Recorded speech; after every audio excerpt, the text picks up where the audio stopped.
Now for our story. This morning, as soon as her husband was safely out of the house on his way to the office, Jessie Calvert had gone to the telephone. Hurriedly, she called Brett Cameron's number, asked him to come to the house on 11th Street as soon as possible. No, she couldn't tell him what it was about. He'd have to wait until he got there. Jessie insisted that her lover must hurry, as the housekeeper was in town doing the marketing, so if he came at once, no one would know. Well, now it is an hour later as Jessie answers Brett's ring at the door. She ushers him into Ben's study, where Brett sinks gratefully into her husband's leather armchair. This had better be good, darling, after I come rushing over here at top speed. Rushing? It's been ages since I phoned. You seem to forget that I have to come under my own power. It's quite a trek from my place to this mansion of yours.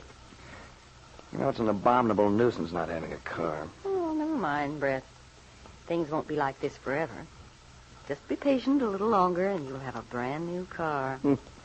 Look who's telling whom to be patient.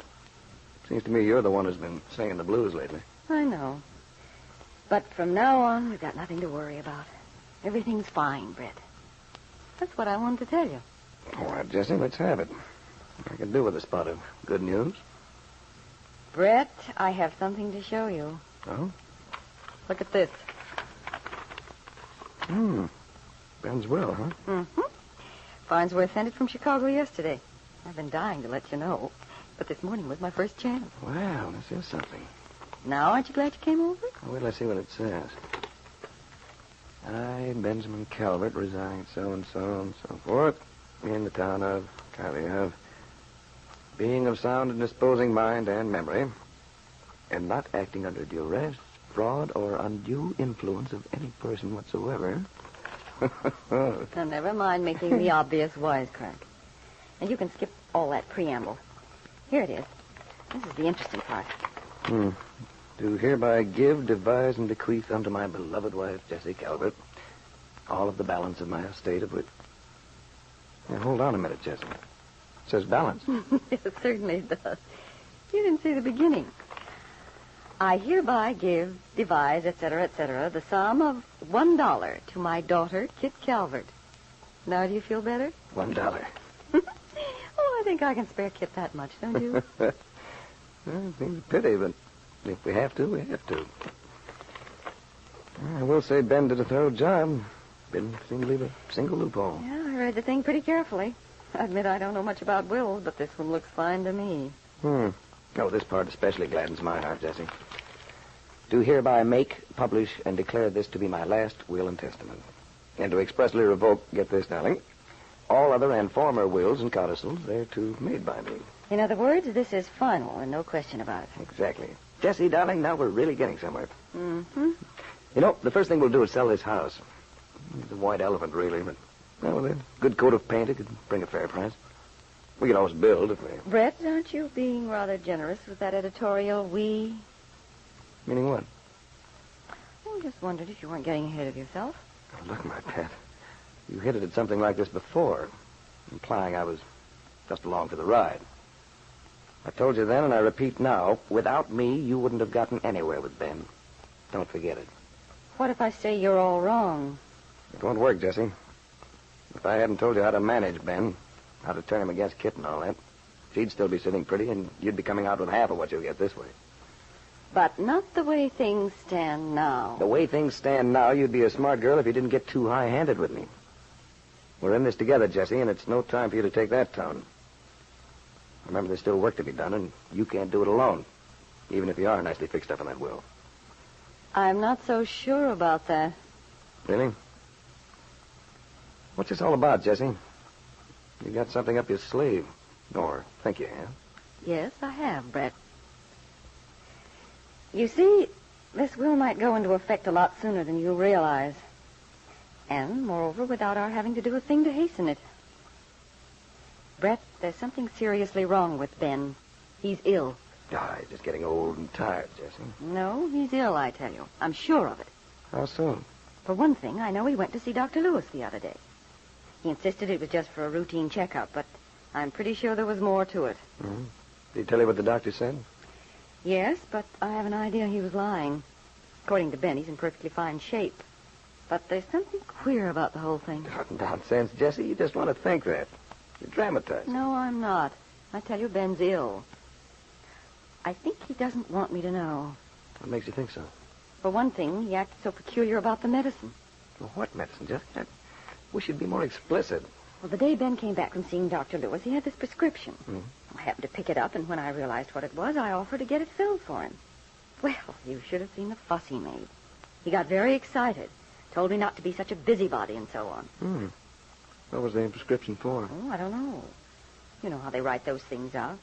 You never can make any sense out of them, and Dr. Lewis has such an illegible scrawl anyway. Hmm. Did Ben get the medicine himself? Yes, and that was queer, too. He came in with his package. It had Perry's drugstore sticker on it, so I assumed it was toothpaste or something of the sort. Naturally, I unwrapped it. When he found out, he was absolutely furious for a moment. What excuse did he give? Oh, he said, supposing it had been a present for me, a surprise or something. But I'm sure the real reason was he didn't want me to know what kind of medicine it is. He insisted it was just a tonic to build him up, but I never saw a tonic that looked like that. How did it look? Why, just like water. No color to it at all. And it had one of those little dropper gadgets attached to the stopper. That was another queer thing. I never heard of a tonic you measure out by the drop, did you? I don't believe I have. But that doesn't mean there is no such thing. You say it was absolutely colorless. Yes, in such a small bottle. But I haven't told you the worst part. About the attack Ben had. Attack? When? What happened? Well, it was the day Kit appeared in court. Afterward, Ben and I were on our way back to the car, and Randy Lane came along. As he was passing by, I called out to him. We spoke, and then he started on again. But, of course, Ben couldn't let it go at that. You know how he feels about the Lane family. Yeah. And he knew Randy's been visiting Kit and so on. So he started baiting him about her getting a pretty stiff sentence. Well, Ben was very insulting, and naturally Randy got mad. I can't say I blame him. He has quite a temper, and for a minute I thought he was going to strike Ben. Sounds like quite a scene. Well, it was, I assure you. Well, I spoke up, and Randy calmed down a little. Then a minute after he left, Ben got this funny look on his face. Brett, he was the color of ashes. He sort of clutched at his chest as if it was hard to breathe. He was gasping. Did he seem to be in pain? Well, it was hard to tell. He could barely speak, and I was scared stiff. I got him into the car somehow and started to drive. I wanted to take him to Dr. Lewis, but he flatly refused to let me. And by that time, he seemed to be much better anyway, so I brought him home and he lay down. By dinner time, he acted as though nothing had happened. He did look awfully tired, though. Jessie, you better go see Dr. Lewis yourself. Find out what's wrong with Ben. That's what Ben said. He did? Mm-hmm. He told you to? Mm-hmm. That's why I'm pretty sure he must have made the doctor promise to keep Mom. Just the same, you ought to find out. From what you say of Ben's symptoms, he might have one of several ailments which afflict men of his age and temperament.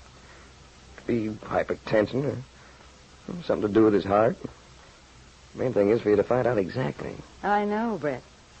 But suppose Ben has made the doctor promise not to tell me the truth? Well, then you'll have to bluff. Pretend you're pretty sure and just want confirmation. You can handle it somehow. Well, Lewis is quite clever, Brett. I hate to take the chance. Well, it's perfectly safe if you're shrewd about it. And you can be. Well, suppose Lewis smells a mouse. Well, he won't if you handle it right. Well, don't you realize how important this is? If Ben's seriously ill, it could make a big difference to us. Yes, I know. In other words, my sweet, it might save us a lot of trouble. Jessie couldn't repress a little shudder. It seemed to Ben's wife that she and Brett were on very dangerous ground indeed. It would be better, she reflected, if they could remain in the role of passive, innocent witnesses to the inevitable toll which life exacts from every man. But to be sitting there, calmly waiting for it to happen, well, even Jessie wasn't hardened enough not to feel uncomfortable. Then she looked at Brett. He was smiling.